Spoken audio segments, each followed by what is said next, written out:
मुख्य अतिथि, विशिष्ट अतिथि, साथै अतिथिगण सबैमा मेरो न्यानो अभिवादन छ।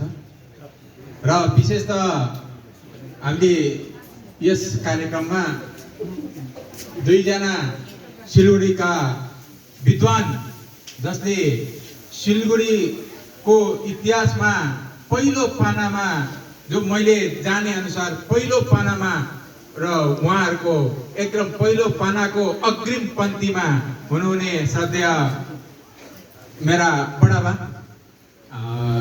भीमलाल सापकोटा, बडाबा भन्छु म हैन, भीमलाल सापकोटा सर, साथै युवराज काफ्ले सर हुनुहुन्छ।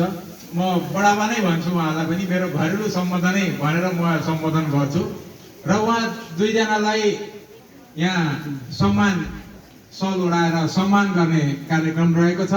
यसमा सरोजा पियुष बन्तपा भाउजू र तुलसी शर्मा, म दुईजना भएर दुईजनालाई सम्मान सल उडाएर सम्मान गरिदिनु हुन यहाँ मञ्चमा निम्ताउँदछु।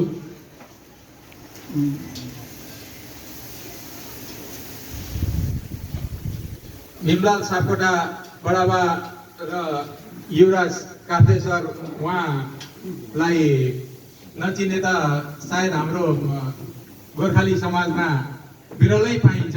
र उहाँहरूलाई आज यस मञ्चमा पाउनु र यो मञ्चमा हामीले यसरी सम्मान गर्नु हाम्रो अहभाग्य हो।